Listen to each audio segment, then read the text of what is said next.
মিছিল করলেন এই ঘটনা কি আর কি প্রতিবাদের ভাষা রয়েছে আপনার? দেখুন, যদিও মৌনতা দিয়ে এই প্রতিবাদ কেবলমাত্র থেমে থাকা উচিত নয় বলে আমি মনে করি, কিন্তু আজকে আমরা এতটাই সকলে, গোটা রাজ্যবাসী শুধু নয় গোটা দেশবাসী, আমরা এতটাই স্তম্ভিত, আমরা এতটাই বাকরুদ্ধ, সত্যিকার কথা বলতে কি আমরা আমাদের ভাষা হারিয়েছি প্রতিবাদ। এবং যে ঘটনা আরজি করে ঘটে গেল আমাদের একটি বোনের সঙ্গে, একটি তত্তাজা এবং ভবিষ্যৎ তার অত্যন্ত উজ্জ্বল ছিল এবং তার সমাজে অনেক কিছু দেওয়ারও ছিল, যেভাবে তাকে নির্মম ভাবে অকালে চলে যেতে হলো কিছু মানুষরূপী শয়তানের হাতে।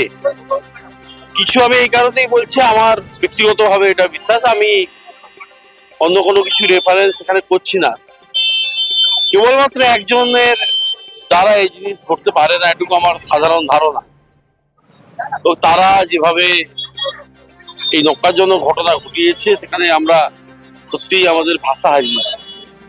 আমি অনুরোধ করব, তারা যতদূর অব্দি আপনাদের এই মিডিয়ার মাধ্যমে আমার কথা যাবে, যে সারা বাংলাকে আজকে জাগ্রত হয়ে পথে নামা দরকার। এখানে রাজনীতি তো নিশ্চিতভাবে আমরা একটা রাজনৈতিক দল বিলং করি, আমরা রাজনৈতিক পতাকা নিয়ে আজকে কর্মসূচি করিনি। আমরা ভারতীয় জনতা পার্টির কাঁথি নগর মন্ডলের পক্ষ থেকে এবং কাঁথি 2 নম্বর দক্ষিণ কাঁথির অন্তর্গত কাঁথি 2 মন্ডল থেকেও আমাদের কার্যকর্তারা কিছু এসেছিলেন, তারা প্রতিবাদ করতে।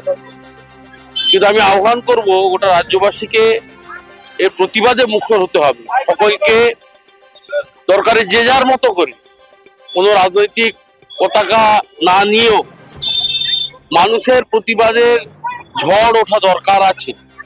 যেভাবে এই কালপ্রিটদেরকে বাঁচানোর কাজ প্রথম দিন থেকে হয়েছে, যেভাবে কলকাতা পুলিশ কমিশনার নিজে ধামাচাপা দেওয়ার চেষ্টা করেছেন, যেভাবে প্রথম থেকে মুখ্যমন্ত্রী বিষয়টিকে লঘু করে দেখানোর চেষ্টা করেছেন, পরে তিনি বুঝতে পেরেছেন যে আন্দোলন, ছাত্র আন্দোলন অনেক বড় আকারে জায়গা, অনেক বৃহৎ জায়গায় পৌঁছাচ্ছে, তখন তিনি নানাভাবে বিষয়টাকে কি করে ম্যানেজ করা যায় তার চেষ্টা করছেন। আজকে কলকাতা পুলিশকে সময় দিচ্ছেন, আগামী রোববার অব্দি, না পারলে সিবিআই হস্তান্তর করব।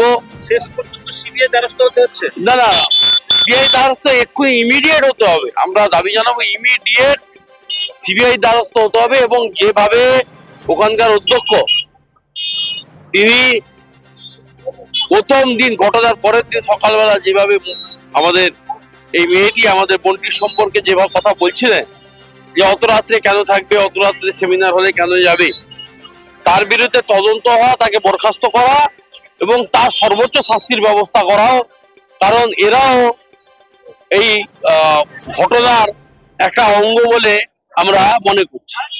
আরো যারা দোষী রয়েছে মনে করছে, সারা রাজ্যবাসী মনে করছে যে আরো দোষী রয়েছে, কাউকে কি আড়াল করার চেষ্টা হচ্ছে? অবশ্যই কেউ বা কারা বড় আকারের কিছু আছেন যাদেরকে আড়াল করার জন্য ঘড়ি একজনকে নিয়ে এসে সামনে আনা হয়েছে, এবং সেও নিশ্চিতভাবে সমান অপরাধী। তারও আমরা ফাঁসির দাবি জানাই, ও দ্রুত ফাস্ট ট্র্যাক কোর্টের মাধ্যমে। কিন্তু প্রপার তদন্ত হতে হবে, একজনের কাজ এটা নয় এবং এটাকে নিশ্চিত করা দরকার আছে।